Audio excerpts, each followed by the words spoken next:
Welcome back to episode 37 of the Football Fanatic podcast. With me, as always, is Daniel. Howard has gone AWOL over in Spain, and in his place this week is Tomas Kyo. He is also known as Masi Kyo. Masi, welcome back. You decided to come back to us. Obviously, your first experience wasn't too bad earlier on the season. No, very much enjoyed it and glad to be back in the show, guys. You're back and representing Man United, who are on TV tonight at 8 o'clock. So we'll get straight into it. The weekend review. I'm gonna do this, gonna do the title race, the relegation, then a quick kind of look at the other results over the weekend. So I mean, with the title race, so Arsenal 3-0 to Bournemouth. Sorry, 3-0 against Bournemouth. Man City 5-1 against Wolves. So kind of they both did what they needed to do. And it's ticking down this coming weekend. City are away to Fulham, Arsenal are away to Man United. Massey, you haven't been with us for a while, so I'll just get your thoughts on the title race. How do you see it going? And who would you like to see it go to? Well, obviously, I prefer it goes to Arsenal, to be honest. But Well, no, that wouldn't be as obvious. I mean, E have had a rivalry with Arsenal, maybe not so much in the last few years, not but I mean, not for not a since the good Invincibles kind of an era. Like yeah, for a good like maybe decade is maybe a bit too much, but like for a long time it was E versus Arsenal. So I mean, I thought maybe you might hold some grudges from the past, but even if anyways, there look, wasn't the rivalry there, the okay, fact that fair you were enough. going for 6 and 7 years is Six that and what you're seven, going yeah, for? and You're four in never, a you're row. always going to go for the underdog. Fair But it enough. just seems like City are just unstoppable, and I've been very impressed with Arsenal. They've kept showing up after the kind of blip with Villa, where you kind of thought, oh, that's their chance gone. But they've shown up and put in great performances, scored a lot of goals, and are really pushing it out to the end. But it just feels like this is kind of air of inevitability that City are just a machine and are going to just finish strong, and Arsenal are going to just miss out. What have you, I suppose, made of Arsenal in terms of the title race last year and this year? And who has made a I, difference, do you think? in terms of personnel with Arsenal, I think Yeah, Declan Rice is vital to that team. yeah. What he gives, the cover he's given, like you can see their defensive record is one of the best in the league. I think you can see West Ham have conceded the most goals David Moyes has ever conceded as a manager this year. Really? Okay, I Um, didn't know that one. Right. and when he's asked about it, David Moyes said, "We've lost Declan Rice," and Arsenal now have the best defensive record. So you can definitely see that that's made a big difference to him. And then he gives so much going forward. Even at the weekend, he could have had 2 goals. He had one good goal. He had assists. I don't know. I think he's made a huge difference to that team. And they've obviously Marteta has developed a bit more resilience. Mm. Like the Arsenal of old, things got tough, and this was traditionally where they faded away. And when then Yeah. that blip came against Villa, I kind of expected, oh no, here you go again. But they've kept coming, they kept fighting, and I've been impressed with that element. And they play great football and scored a lot of goals. Fair point. Dan, I suppose just a quick one. Is Erling Haaland, he's more than a League Two player. Is he back? He was exceptionally good at the weekend. Now he suppose has Yeah, got he a bit of a was. flat track bully tagline this season with a lot of the goals he scored against I suppose lesser opposition. There was no doubt in you. It was a menace, and he could have had 6 or 7 like easily at the game of the weekend. Yeah, he was very good. And look, with they have him back. If they can get him back banging in, he's chasing that golden boot as well. Don't forget. So Yeah. it's a double importance to him. Yeah, interesting little spat going on between himself and Keane, isn't it? Yeah. Yeah, Honest to yeah, God, yeah, of course. yeah. He was called a spoiled brat. Was the latest one at the weekend. So no, I Just thought carrying on one. the family tradition there of Yeah, fighting with yeah, right team. yeah. What But no, what I you thought I what would be one. sorry to interrupt you. What would be interesting was if City did win the title on the last day of the season, Keane was there commentating, and the way they go out onto the pitch and they interview some of the players Mm, afterwards. That could be a nice little interview yeah, between the two of them. Because yeah. But obviously, look, because of what he did to his father, Alfie, years ago. I mean, there's obviously it's good entertainment, it's good drama. Like, and you seen Keane's pause yesterday after he yeah. kind of in the interview, like in the studio. This lad is mental. He's still mental all Mm, those years later. He might not be playing, but he still has that kind of, just what's the word? There's a word for it, but Yeah, it's You just have to like feel sorry for him though, because he put against beside Daniel Sturridge an awful lot recently as well. It can't be good for anyone's mental health, of you know. course, yeah, But absolutely. he's had it inside him recently. But I just not to take away though from actually City. I thought they were very good. Like Wolves are missing a few players. I did think it'd be an easy enough 3 points for City, and it turned out to be like. But they were played very well. Considering they score when they score that amount of goals and De Bruyne isn't involved in any of them, will tell you how good that they were Yeah, fair point. in the game. So I thought, yeah, that City were excellent, and Arsenal, as well as Mossy has said there, like honestly, watching Rice again at the weekend, just driving in the 90 was it 6th or 7th minute, bombing to get into the box to try and grab a goal. Like he has come on leaps and bounds and really become the kind of, I suppose, the dominating force in Arsenal's title challenge. And he'll probably miss out on PFA Player of the Year, but in regards to impact, I think as Mossy has said there, and the the difference in goals from where West Ham are to where they are now. It was like 70 goals or something mad that West Ham conceded this season. And look at like what Rice has done for Arsenal. Like he's just been a monstrosity. And actually, when I was watching the game at the weekend, what was coming to was his thank fuck City didn't get him, because if you remember the start of the Yeah, season, City tried to get him.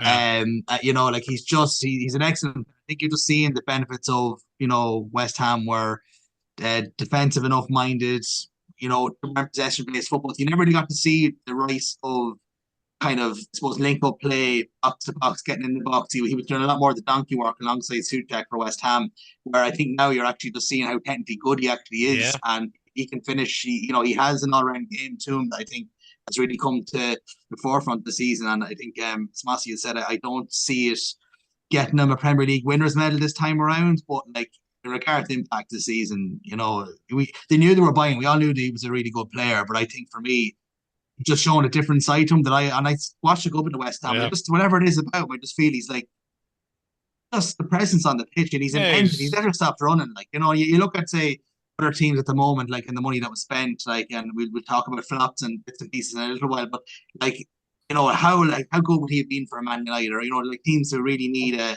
Liverpool as well, like in the midfield, like Jesus, yeah, he is a difference maker. And I thought both teams were impressive. Arsenal have just been like that all season, especially since Christmas after they went through that blip. They've just been solid as a rock for majority of the games they've played. And if they do miss out on the title, look, we've been there as Liverpool in that as well.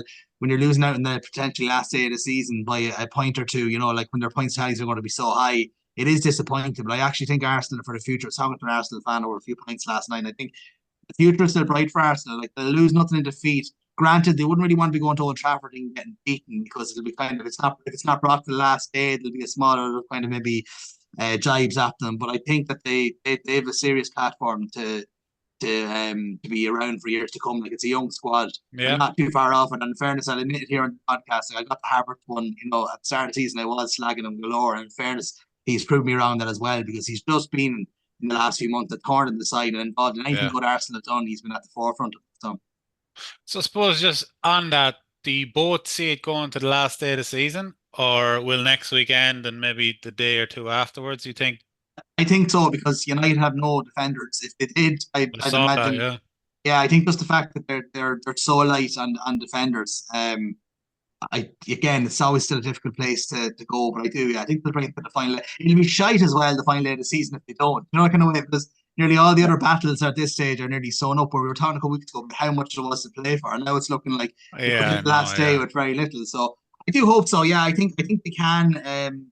Again, depending on how United get on tonight against Palace and what they've left to play for. I know Europe is still in the reckoning for them, so they still have something to play for at the moment. But I hope it goes to the last day. But I don't see anything other than City kind of seeing it out for him. They haven't wobbled at all, and the way Spurs are playing, you can't see them wobbling them. I don't think at the moment anyway. No, Yeah. absolutely not. Spurs Yeah. are all like they're so open. Like Liverpool dominated them and then decide like took the foot off the gas and Spurs came Mm. into it a little bit. But they were so I was couldn't like I had seen them a lot in the earlier on in the season when they were lording it.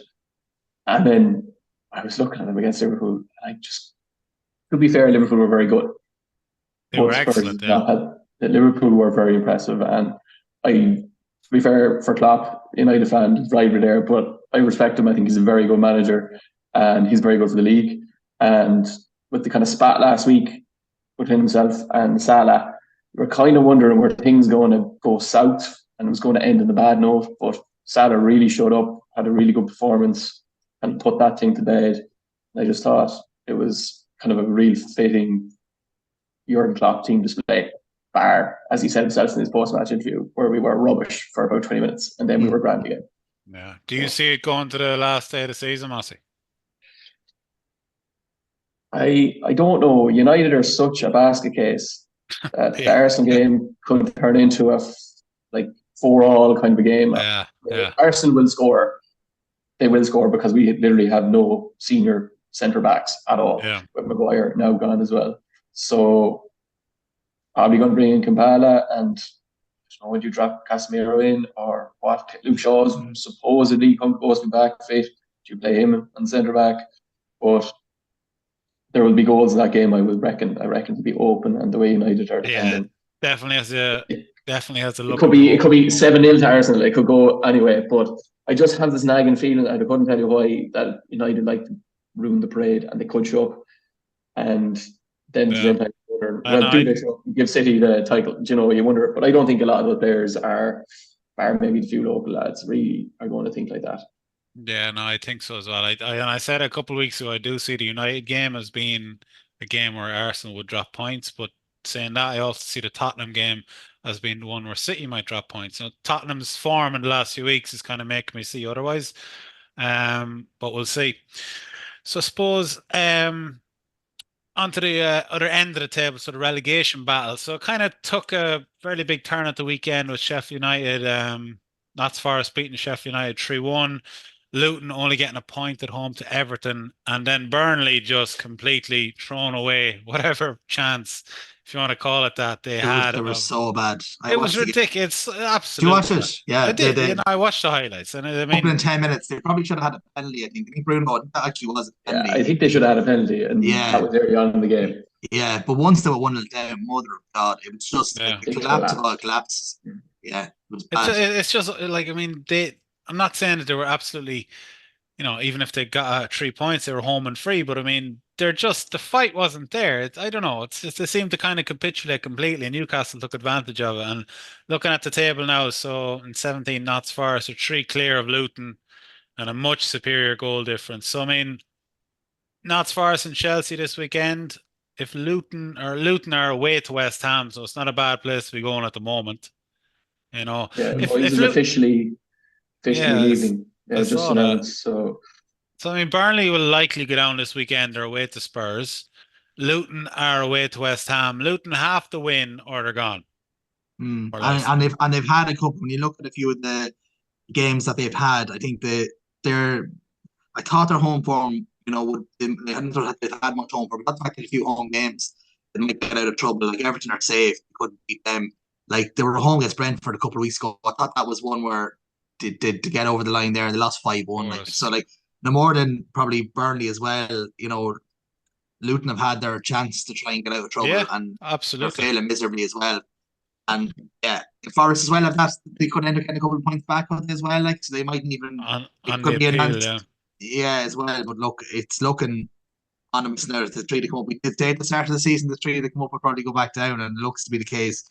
Even though I know Burnley was the one that we thought were most likely to, but definitely, I suppose Luton and Sheffield United, I thought were definitely going back down. I thought Burnley, given the way they dominated the championship last season, I thought they would stay up and easily do so, but not to be. Just another note. Ask there, Deck? Yeah. Just what's your opinion? Do you think Burnley have been very naive? Oh God, yeah. In the way they played a lot of the season. Do you think they've got away, Kompany's got away from criticism because he's Vincent Kompany more so than the likes of Chris Wilder? You're talking to the right person here, Moss. Dan and Moss, have a conversation here. Go for it. No, I brought up here, Moss, a couple of times that I think if Gerrard or Lampard were doing what Kompany has done this year, there'd be a lot more flack, and the media would be a lot more on his back. I think he has got a bit of an easy ride. It's just funny seeing at the weekend, Bellamy's been alongside him all season as well. It's just funny when you see the two of them sitting there chattering when they were getting bashed by Newcastle the weekend. You're kind of looking at them going, is this a stable kind of a duo to have that, I know, look, they'll go back into the championship, they'll have a few the parachute payments and all that kind of jazz.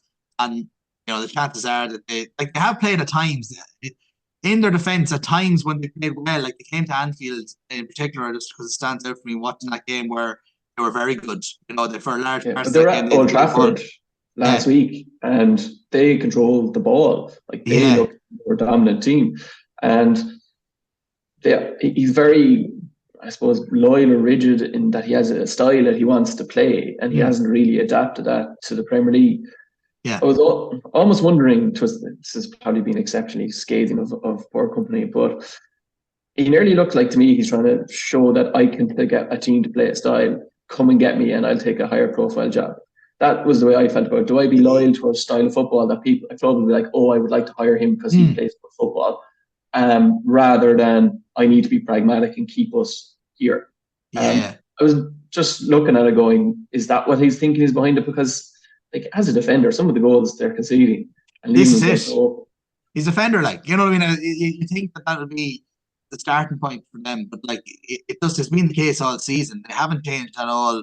They've had some individual mistakes, which like, at certain times where they've just done rash, silly things as well and gave up a lot of points that they probably could. They probably on another year, I know the table doesn't lie, but on another year they would have got away with a few of them mistakes that they made, and they might have said, there was a lot of individual mistakes. But like, probably that is naivety. They're young, by and large, a pretty young squad and stuff. But it's hard. Like you wonder, like, and you wonder how much, how much damage it's done to his reputation, because like have been quite poor.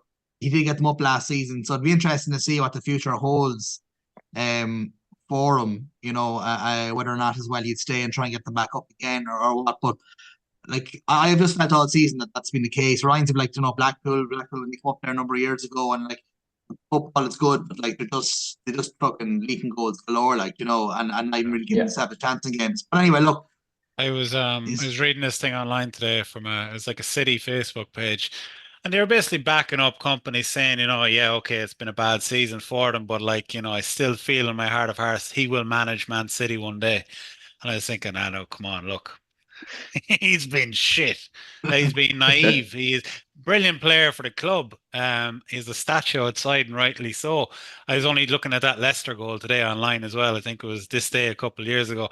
But he's had in terms of like kind of his first goal at the Premier League, like I don't care. Play all the stylish football you want, but I mean, in terms of naivety, like, he has left that defense kind of open and they're going back down because of it, because of the mistakes they've made, the stupid goals they've let in. And I mean, I'd imagine he will stay with Burnley and they could come back up, but if they do, they definitely need to learn from their season this year. On that, actually, just on the teams coming up. Now we only know two of the three, and two of those, one of them is definitely not Leeds United, who we thought would be a formality at one stage. But Leicester and Ipswich, I think right now, I mean, we could be completely wrong, but I think Leicester will be okay. Ipswich have been gone a long, long time, so that could be an interesting one. Will Leicester be okay though? Will they have that points deduction at the start of next season? I don't know why I'm saying I just have. Oh, that's right. Sorry, the points deduction. They could start like This will be interesting again to see what way that all pans out for them. I just think now any teams that come up, the money that's involved in the game, it's going to be more and more difficult for teams that come up in the championship to do enough to stay in the league. Like you think about it last year, like Burnley absolutely dominated. They fucking dicked all over the championship last year. Like they were unreal, and yet they come up and it just showed the step up for them. So I think it'll just become more and more difficult for the teams with the money that's involved to try and stay in the league. But as you said, Leicester are, it's not the long ago that they were in it, so they still have a few players. They're like Barty's still there chipping away. Not too long ago that they won it. Yeah. So it's not exactly. Leicester needs to do well. They need to come up and stay up financially. They're in such a precarious position. When you looked at they were losing 120,000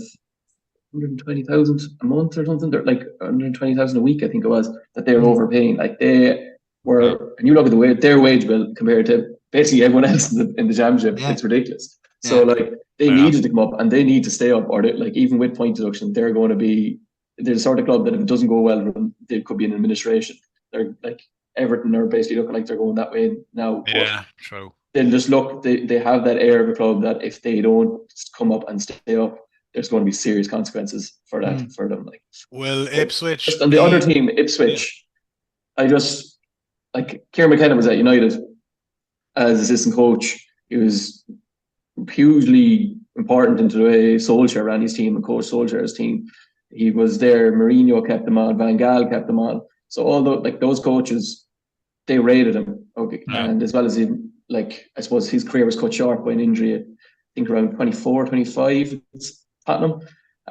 He had some problems with his hips, but to go to Ipswich, he left United under the cloud, I suppose. United was in a bad place, and he went to Ipswich, and they were in League One, and they were 12th in League One, and they go back-to-back promotions for an Irish coach, who's an extra added bonus. I just think it's phenomenal, and they have spent some money, but they haven't, like, compared to other clubs, they haven't spent an awful lot. And in 22, 23 years to have them back, it's a phenomenal achievement for them. Absolutely. When you go to the club and you hear back to back, you have players that are playing League One 2 years ago. You're coming to the Premier League. Automatically, I'm like, I expect you to go straight back down and possibly bottom of the table.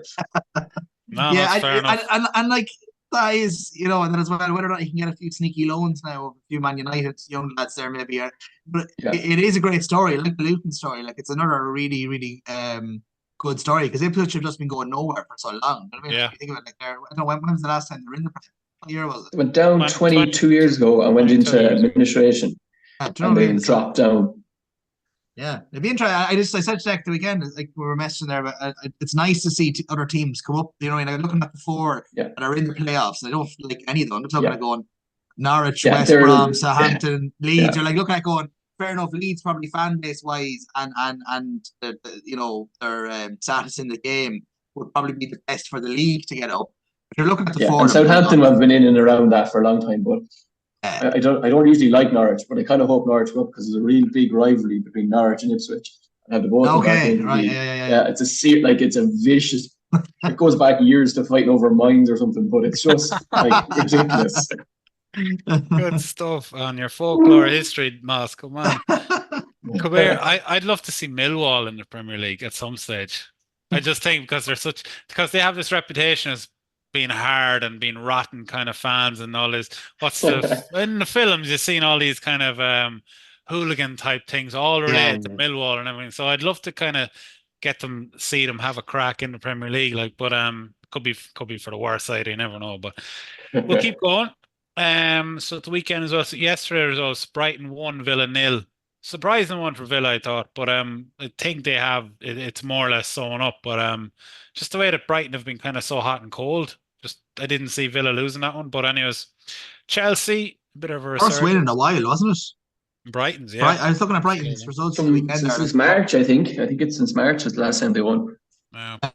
The only goal they scored in April was an own goal. So that was their goal of the month. Like, was their only option. So what do you call it? What did they do for a goal of the season? So if their only goal is an own goal, I don't know. Chelsea 5, West Ham 0, Liverpool 4, Spurs 2. Moss, you touched on that game as well. Dan, anything on that game? I was watching as well. It was a great game. What do you call it? Yeah. Sorry to interrupt you. It was like, what do you call it? It was just a very open game. And again, Liverpool were excellent for more or less probably 90% of the game. And as you said yesterday, it was kind of like didn't manage the game, didn't see it out, and led for maybe 2 or 3 minutes. There was a little bit of nerves there at the end, but you got there in the end. Yeah, it's annoying because I think it was a really good performance up to about 60 minutes. And then it kind of, when the game was over, because obviously we had nothing really left to play for, you're kind of sitting there going, so that last half an hour nearly it annoyed me. I was kind of like looking at it a bit annoyed. I wasn't really happy with the result because I just felt like it was a few times this season that's happened where they've just their game management is just so bad. Like at times it's like they can't hold on to the ball even for a couple of minutes there. Like Spurs made their changes, still didn't look like there was much happening, and then just all of a sudden, like Liverpool are always going to give up chances, but it was just even when it went 4-2, they had a couple of chances like for 4-3. Alisson made a good save. Gomez had like a block that like could have been a goal. Like it was. Yeah, they couldn't even like string a pass together, and then really frustrating. Then Nunes come on, and again it was just like Salah then as well in the last couple of minutes. They just couldn't kill off even. There's so many chances to just get a fifth. And it was a bit frustrating because for 60 minutes they were excellent. Like Elliot he got man of the match and rightly so. He's got a great goal, and just in general, himself and Salah, like I mentioned it here Deck before in the podcast, my feelings around Emerson Royale. And he was playing left back, I know, which isn't his position at the weekend, but like he is fucking atrocious. He is. He had a stinker. He had a stinker, and he's just a stinker anyway. Like anytime I watch him play, I just think he's so dodgy and poor, and really bad. Like he's not I did think though, like if I was if I was managing that team, like I would have given him more protection. Like he was very 100%. Much on his own and out of position. And it wasn't dealt with or acknowledged or backed up in any way. And you could just, like, he had a spat then with, who was it? Romero. And, from Romero, yes. The two of them were going at each other as well. It's just like, this is a disaster. But that is Spurs, though. That's the way, like, is in the protection is even for Poro and in Doggy. Like, he doesn't tend to play like a Højlberg or like, I know he plays Suma and Sarr kind of in there, but they're a bit more dynamic because they do kind of tend to kind of go forward and kind of like where Højlberg's really kind of fucking dogged, stick the foot in and take. He breaks the play. Yeah. He breaks the play up. But he's good at that. Yeah, but we just don't want like it was Elliot and Salah were just overloading and Trent was overloading on the right side, and like that was where all the damage was being done. And I thought they played well.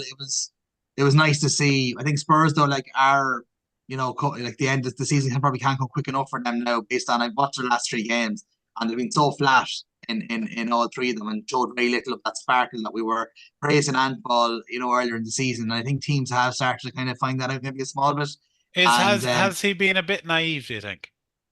I think you can use, I suppose we talked about company there, so you can maybe use naive in the sense of I think for company it's different because like the team that's come up from the championship, you're just going to have to try and grim and bear it and do whatever it takes to try and stay in the league. So where for the likes of Postecoglou, Spurs fans want them to play attacking football. Like they weren't saying anything when things were going so well. The start of the season was talking about Untitled Chapter. You know what I mean? Like that was the fact of it. So naive, I think he possibly is a small bit. Like I think of the games where do you remember the City game? Was it City where they like were still on the halfway line? The players sent off. The players sent off. They were still on the halfway line. It was this kind of stuff. That was a bit of an eye opener as to he was just like, oh, that's our principles and we're going to stick to them. And like again, he's going to have only had a year, so it'll just be interesting to see he get more players in that he wants in the summer. And but whether or not, but yeah, there probably is an element of when you look at it over the last 6 months anyway, 4 months anyway, that they possibly are a bit. But like they are playing the football that like Spurs have been cannon managers, Jose coming in, Conte coming in, negative style of play, blah. Like you have a guy now here who has a great personality, charisma, and like he has them playing decent ball. Like when they're good, they're good. Even like when they got back into the game against Liverpool, when they start playing a few passes, like that, when they have good players. So it'll be interesting to see what way it kind of goes forward. But when you're likes of Liverpool, when you're likes of Arsenal, City, you're happy enough though at the moment up against them because you kind of know that there's going to be gaps galore. Like you think about it now when Ryan goes there in 2 weeks, like he's going to have a field day. He'll have so much space. Like it's behind. Yeah, absolutely. Yeah. I don't know if it's fully naivety with him though. I think part of it is stubbornness. He reminds me a bit of when Arteta took over Arsenal first and he was trying to play out from the back, even though he did not have the players to do it. It's like he's insisting they play this way because it was so obvious against Liverpool that they were playing a short out from the back every single time. The Liverpool just had the press and kept turning it over. If they hit 1, 2, 3 long balls, at least it would have made Liverpool somewhat think of being on the turn or going like over the top. You're right, and that's what they usually do, Massey. You're right, though, because like they would have done that with Son. It was always behind Trent, Son, and they've had no much success with that. But you're right, they didn't do it. They just insisted on keeping it short. And I just couldn't figure out why they didn't go for the diagonal or the long ball occasionally to just break it up when they weren't getting changed. They were just under so much pressure. They didn't have the players to play out. And obviously people like Emerson Royale out of place trying to play out from the back. It's going to end badly. Like, I felt like, is it pure stubbornness that this is the way I want my team to play, whether I have the players or not? And if that's what his statement is saying, is it very much to the lads above, I need to sign players that can play this style of football this summer, because for him, I kind of feel if his season happened the other way around, he'd be going into it, wow, it's fantastic. The first half of the season was dodgy, and then he would hit form for this half. It's very much recency bias, whereas it feels like Spurs if you gave a Spurs fan losing Harry Kane last season, 5th place, or have a good chance of getting 5th or 6th, they probably would have grabbed your hand straight away, like, because they'd lost their talisman. And they're playing decent attacking football to watch, even if they are a bit all over the place defensively. It'll definitely be interesting to see what he does during the summer and how much money Levy gives him during the summer. So Seem to have money now. It's hard to know what Levy like. Yeah, but it seems to be the case that there's that there is money there now with the whole commercial side of the stadium. Blah, blah, blah, that they'll have a few pubs to kind of show at it. And they've a lot as well. When you look at some of the players that were playing or came on from them there as well, they have probably a few that could do moving on. It seems to have been there forever. Like Emmanuel Celso, I keep forgetting he plays for Spurs. Do you know, like there's a few. I thought he was gone. I genuinely thought he had left. I was like, what is he doing there? Yeah. And who's Skip? What's his name? Oliver Skip. Oliver Skip. Yeah. All right. And of course, Palace versus United tonight. Before we finish the episode, Mossy, we're going to ask you a few questions about United, but we're just going to move on to the next segment now. So just kind of any flops throughout the season. So these can be players, it can be managers, anything.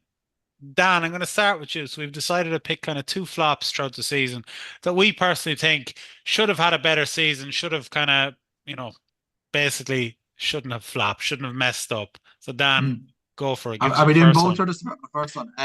Maybe we'll do one each and then we'll move on. Yeah. I'll keep it very simple. I suppose I didn't kind of go too in depth to it because there was a couple of key ones that I think we might all be in the same boat here, but. My first one actually is Rashford because I just think that based on his exploits last season where he banged in 16 or 17 goals, just looking at it over the weekend, so he was the one that came into my mind when we were talking about the topic of players.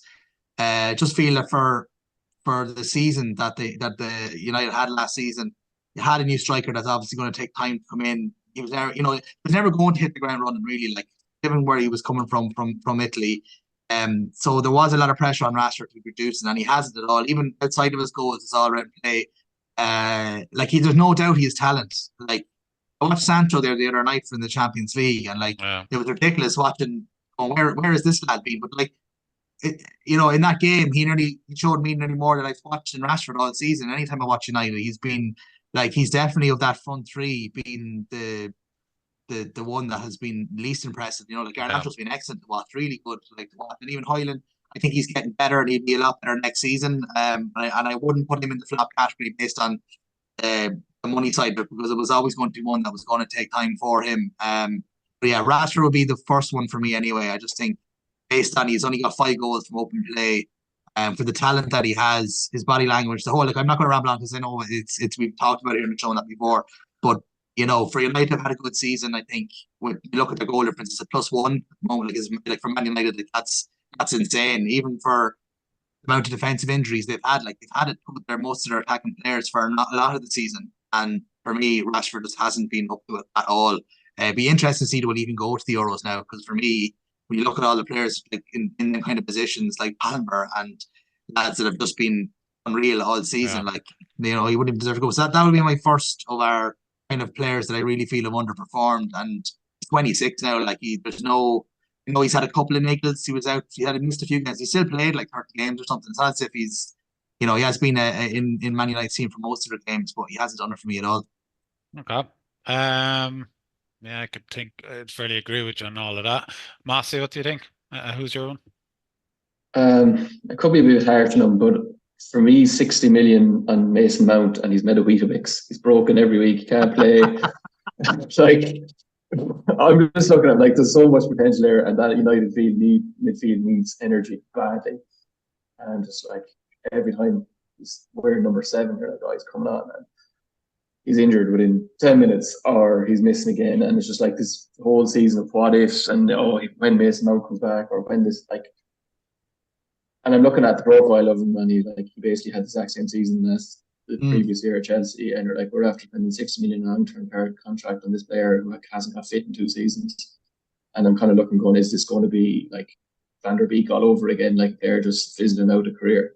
Is he still under United's books, Van der Beek, or is he gone? He's on loan at Erchter. Frankfurt. He's in the Bundesliga. Frankfurt, is it? Yeah, Frankfurt, but he can't. He's played He was basically brought. I think the intention was that he would be covered for two of their main players were gone to AFCON. He played like a game and a half and got injured. Oh, And he's going to be coming back to United because they don't want to activate his buyback or buy clause that they had in it. So he's going to be coming back to United again. Isn't a mad Mossy though that like United fought hard. Like there was other clubs in for Mount. As in like he was kind of nearly the marquee signing of the summer was to try and get him over the line. And it just been a complete and utter disaster. There's no doubt again, the more than Rashford there, like that Mount has a lot of talent. But like absolutely. If he's fit and Mitrovic, yeah, that's my description of anyway. But I just find it's been a frustrating season. And they give him even to give him 7, which is such an iconic number at United. He's not that. He doesn't play in the right position for it. He's not the type of player for it. Do you know? It just adds pressure to a player that like probably didn't need it, and really we needed him in midfield. Like, I'm not fully sure where he fits in our midfield. That's another question. But I think he was supposed to fill in what Christian Eriksen was doing because it is naturally Christian Eriksen's position. And Mount is good at tracking back and running and putting kind of that engine, that shift in. But just such a disappointment, such a disappointing first season. And he's under such pressure to be fit for next year now that if anything doesn't go wrong, you can just see like this timeline of what happened to Van der Beek starting to develop again if he just can't get fit. Yeah, fair point. So I suppose the one that I think has underperformed this season is Moses Caicedo. He is my second one, Declan. Oh, is he? Yeah, go on. Well, no, I'll keep it brief. Basically, there was so much talk. The price tag, fair enough. I mean, you can argue whether that has done anything to his kind of confidence or not. But I mean, he was brought by Chelsea. I think if he goes to Liverpool, it could be a completely different situation. But the fact he's gone to Chelsea, he's the most expensive player in Premier League history, and he has flopped. He hasn't done what he's done at Brighton at all. He hasn't shown the potential. Fair enough, in the last few games they have improved, and he has shown some glimpses. But I mean, to come to kind of Chelsea with the reputation that he has and to do so little, I think he has been a huge flop this season. Now, I mean, if they are improving and there are positive signs in the last few games for Chelsea, so I mean, he could come around and have a great season next year. But I genuinely think that Liverpool dodged a huge bullet in not getting him. Now, I know they're in the midfield needed more firepower, but I don't think he was the answer based on his performance for Chelsea this season. So Caicedo was my one. Dan, sorry, go ahead. Yeah, no, and I just follow on because he was my the second one. And again, it was hard because in the last couple of games he has been better, as have Chelsea as a whole. I think he actually has looked a bit better. But considering, you have to take the price tag into account because when you look at Bellingham and Rice have gone for similar money, so the impact a player who's going for that money should be really having is what they're doing, as opposed to him. And he has been playing the Premier League. It's not as if he's come in from abroad and it's like first season, give him the benefit of the doubt.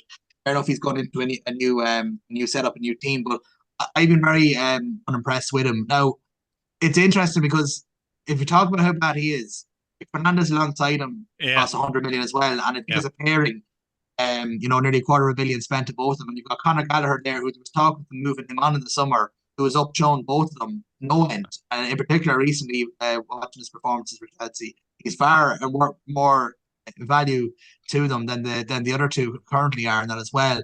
I just found, he's been offered, like Chelsea conceded an awful lot of goals this season, and fair enough to have defensive problems in that as well. But like they've been overrun. A lot of games you watch Chelsea this season are completely overrun in midfield. There's absolutely no cohesion there at all. And like that was Caicedo's game. I think when we were in from, they were talking about he was the best CDM in the world. When you look at all of the stats, his recovery, win the ball back, tackles, he was nearly top of all them stats.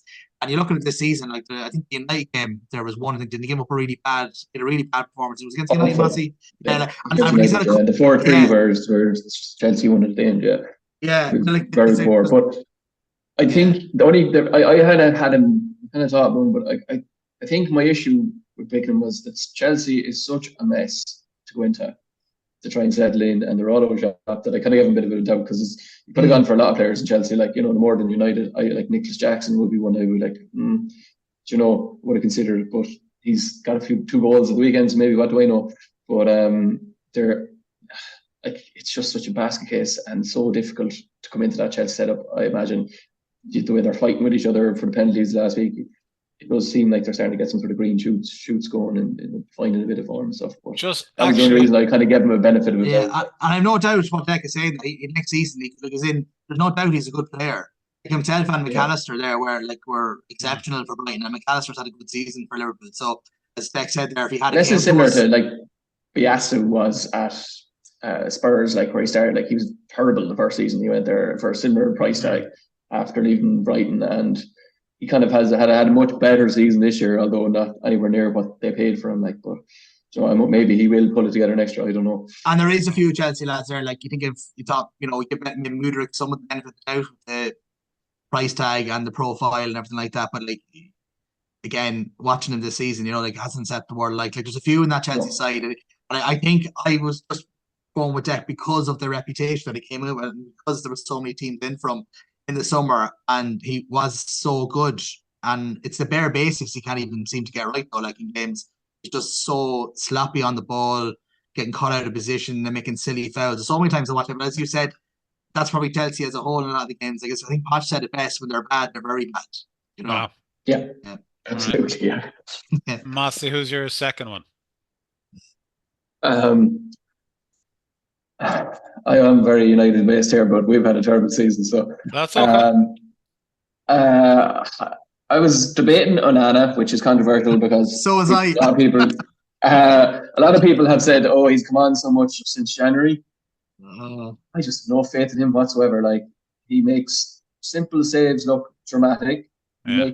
Like sometimes the ball just is hitting him and going out of place. He just doesn't fill me with any confidence when he comes out 1-on-1, like any sort of shot from any sort of like a range. The way he dives, his footwork is all over the place. And he was bought primarily so as to play out from the back.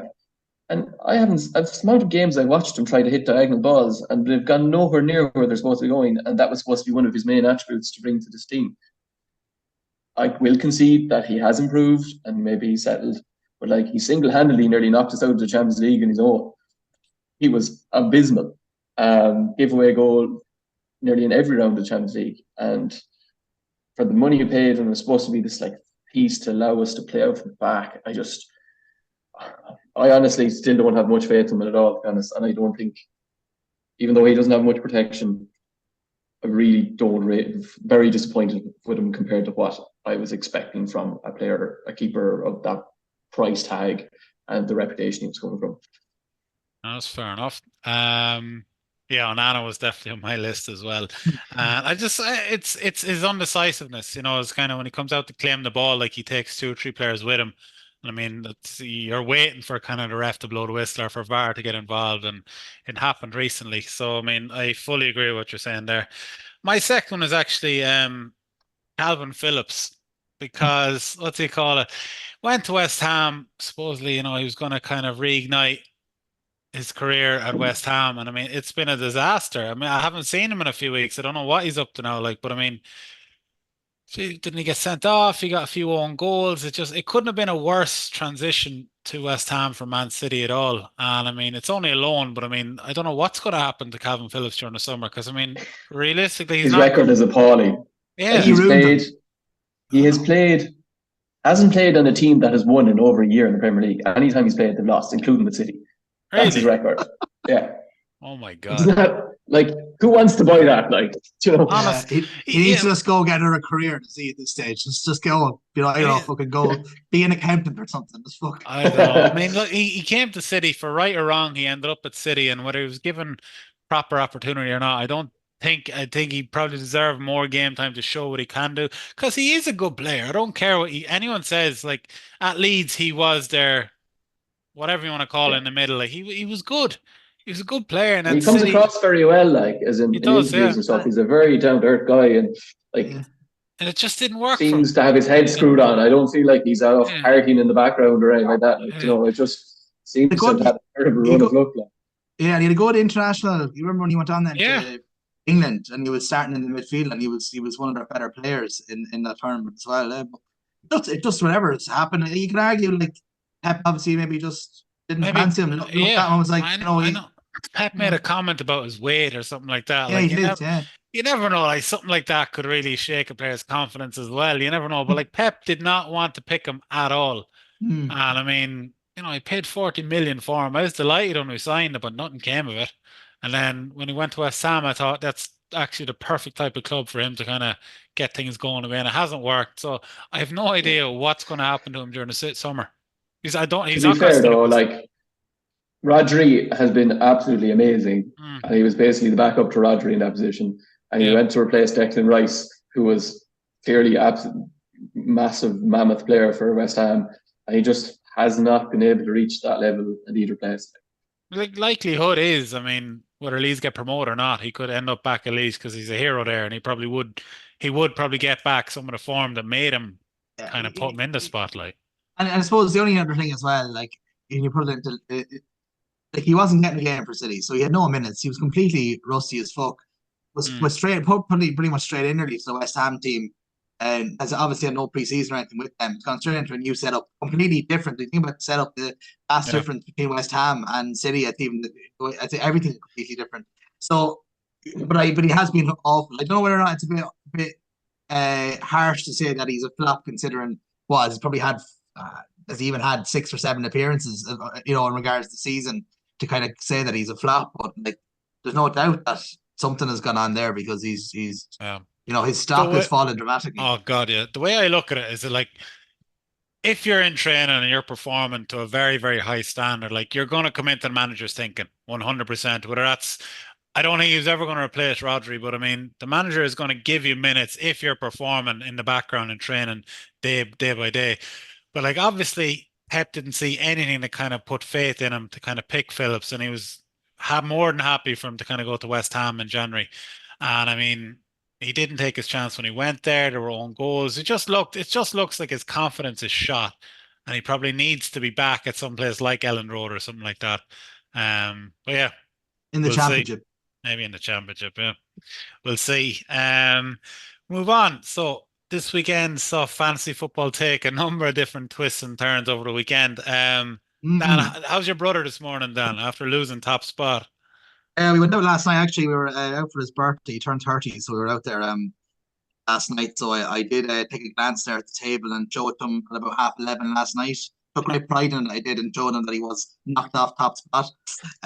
So he's all right. Yeah, but he is concerned. He Concerned should would be the be. word He to should use. be. He's choking. Now Hamasi will know more about this, but like he took a punt there, Hamasi, a couple of weeks ago and put in Highland. So he's hoping for some big things, and since he put him in, I don't think he's done anything.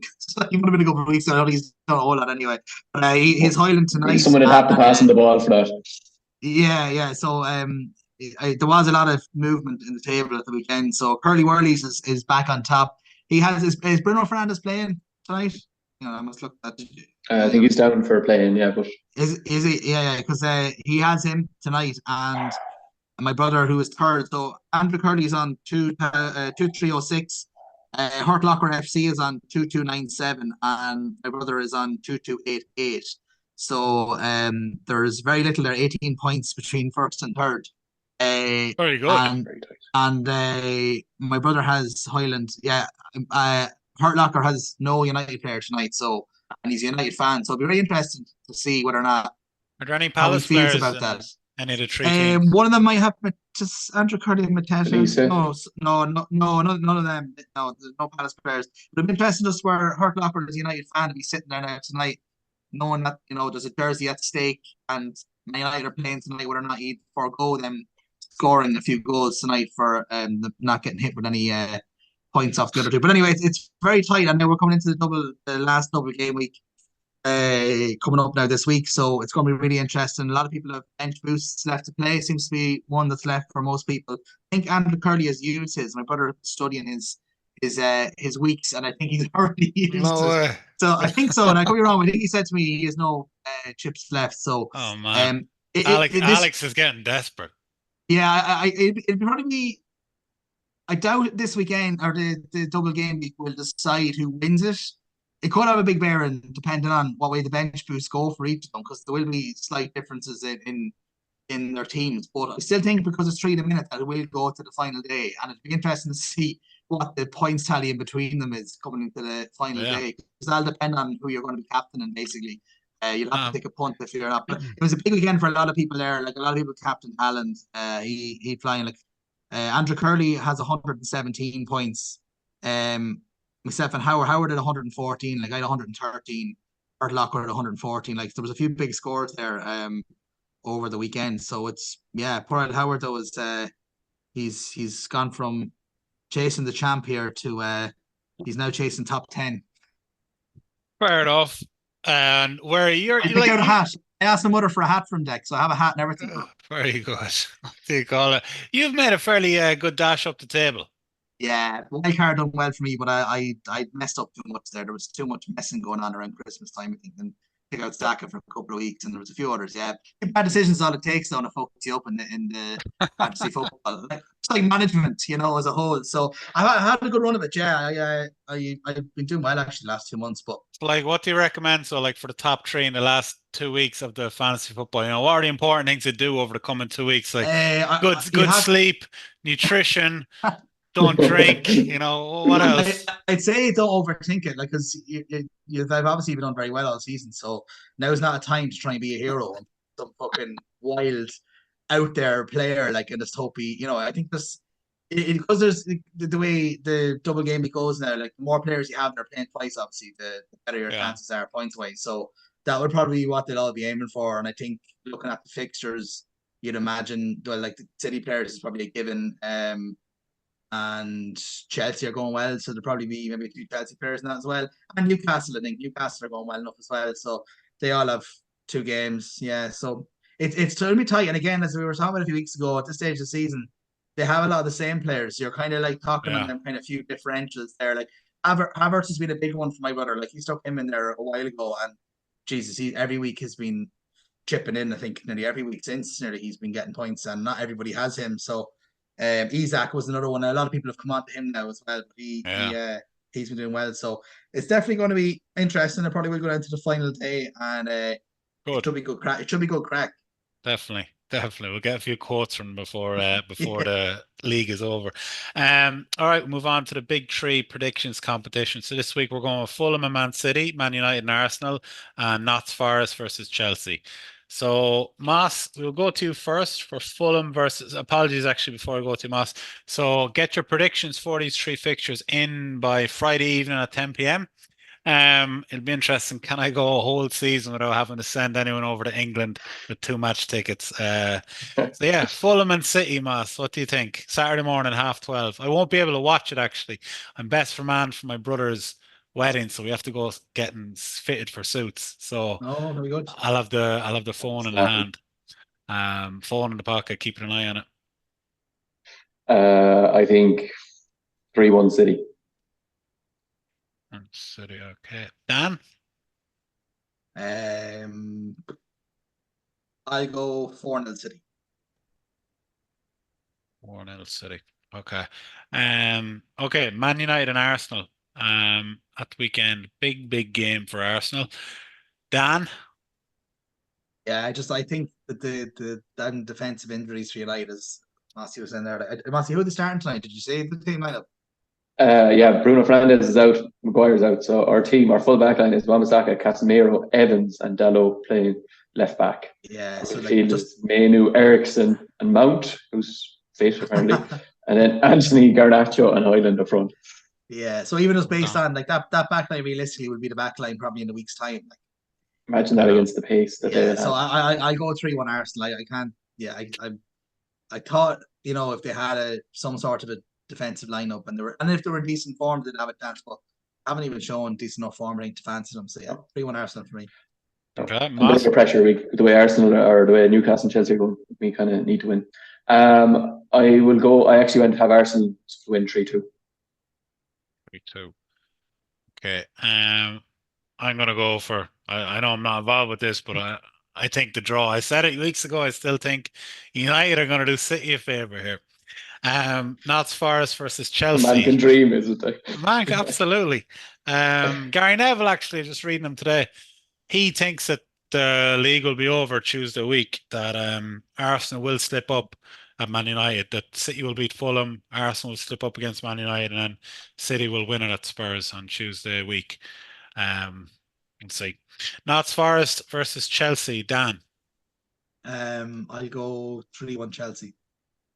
3-1. They're playing actually all right. They're watched the last couple of games. Yeah, Jackson seemed to get a bit of a tune out of Jackson there recently. But in general, your man Madueke on the right has been very good. And yeah, they've shown a bit something anyway, Chelsea. So I think that they could go to Forest. Forest are quite open as well. I think they're hit and miss. Forest wouldn't be like Hudson and Dyer, something maybe to go and score against them. But I think Chelsea, that European spot now looks like, even though they've had a poor season, if they managed to get into Europe, how bad they've been, probably be a bit of a win for them. So I'll go 3-1 Chelsea. Is that game at Nottingham Forest? Chelsea away? Yeah. Okay. I think I'll go 4-2 to Chelsea. 4-2, come on. All right, cool. So again, get your predictions in by Friday night, 10 p.m. And if you were to get all 3 predictions right, you will be the winner of 2 match tickets to a Premier League team of your choice. What's it called? Just a few questions before we finish up. When you mentioned Chelsea starting to play recently, like Chelsea's season, the one shining light has been Cole Palmer. Now, Chelsea bought him for 40 million, which at the time I thought, yes, look, it's not the end of the world. What did I say, Declan? What did I say? Yeah, no, 100%. I said he'd be better than Foden. Yeah, no, hold on, that's a big call. Is he better than Foden? But no, I said he will be better than Foden. He will be better than Foden. I don't know, man. They're both playing unbelievable stuff at the moment. But my argument at the time when Dan kind of said that was that I've seen enough of Jeremy Doku at the time to think that Doku coming in will be better than keeping Palmer. So, like, I'm eating my words here because, I mean, Palmer has been absolutely fantastic. And what they bought him for 40 million. What would he be worth at the end of the season? Considering he's got like a 7-year contract that they'd have to buy out. Forget the contract. Just what do you think? Like, say, if he was 40 million at the start of the season, like, is he double that now already? I'd say he's 100 million, I think, anyway. Yeah, he's a 100 million player, without a doubt. Yeah. But his age profile and everything, it's definitely going to be there. And the fact that, like, not only is he scoring goals and that, but like he takes the responsibility. Like, as in he's taking the ball, taking the 5 players, getting things happening and moving for Chelsea. And as we talked about how much of a basket case they've been, but like, he's the one that's kind of pulling them and dragging them. And like, for he does strike you as having that bit of swagger, a bit of arrogance, or like confidence in himself, like that I don't think Guardiola really likes. No, I agree 100%. I think for whatever reason, Guardiola decided to let him go. Because I thought with Mahrez going that Palmer would get chances, but he decided to move on. And look, it is what it is. And Moss, then the final question. Dan, are you still there? Are you frozen? He's frozen. I know it's Moss. My last question was to you. It's surrounding Man United. So, Ten Hag, stay or go? Like we discussed it a few weeks ago. I'm just out of curiosity what you think. To be honest, I find it very difficult to give you a straight yes or no. Okay. I think there's plenty of things you can complain about, but we've had a terrible season injury-wise. Yeah. You look at the likes of Arteta and what he's doing now. Like, he had 2 seasons where he finished 8th. Yeah. And they stuck by him and let him build a team, and he did well. Even look at City when Pep came in, he can finish 3rd and bought Laporte, Bernardo Silva, Ederson, Danilo, and Douglas Luiz in one window, and came first with 100 points the following season. So, like, even someone, probably one of the best managers we've had in recent time, took trying to build his team to get to what he wanted. And I'm looking at United, and it's a fragmented squad of Mourinho players, of Van Gaal players, of a mishmash that cannot play. And I started looking back at how he played at Ajax, and he used to overload teams' defenses, where you had your wing backs overlapping. And I'm looking at, like, Sancho, for example, playing fantastically. Yeah. What did he have? He had a wing back overlapping him for support. He has our Wan-Bissaka, who doesn't want the ball overlapping with United. There are things like that Donny van der Beek was moving between the lines, where De Jong was able to link up. He doesn't have players of that quality. who overload defenses. And part of it maybe is defenses in the Premier League are probably better quality than what maybe he experienced in the Dutch league. So I don't really want to sack him because I feel like it's just going to be another situation of a manager left, players bought for the wrong manager, and who do we get in? He's been linked with Tuchel. Every club Tuchel has been that. He's been like Mourinho. He's an abrasive character and is gone within 2 or 3 years, and you're in another cycle of that. I'm really at the bit. I believe he's brought in Menu. He's developing players. Garnacho. He's gone for young boys in Highland. That's potential there. He hasn't got everything right. There's been plenty of mistakes. The style of football, you're still questioning it. But then I'm like, well, maybe he cannot play that style with those players. No more than should he be doing what Ange is doing and trying to play that when they clearly can't do it. So I think my overall decision is that we wait and see and he gets another season. Fair enough. Yeah. What do you call it? I do think, like, I mean, it was chopping and changing for years, wasn't it? You mentioned the managers there that have kind of were given the sack. They do at some stage, they need to maybe force that stability. I know with Jim Radcliffe coming in, like he's kind of putting a few different people in place to try and help the manager, whether that is Ten Hag or not. So I'd kind of be on the side of yourself as well. Give him one more season. 3 years, I think. Look, last season I thought he was very good. I really do. This season, fair enough, he has not performed, but the team have had huge injury crisis, etc. I think one more season and then he should be judged, and we'll see from there maybe. Yeah, and I think that's fair enough. But like, they need the people that are coming. Like, the only thing is, I think with Ineos, they have basically changed everybody in terms of management, create a new position and structure. Even like they're no longer allowing them to work from home. So part of me is thinking with the approach they've taken, they want to pick their manager as well. So I feel like it probably is pretty likely that he will go because he's not an appointed manager, and it's not, they haven't had to say in it. But I think whatever happens, they need a summer where they sell Deadwood. Like, we have so many players coming back on loan. Like, Sancho's stock is at its highest. Sell him.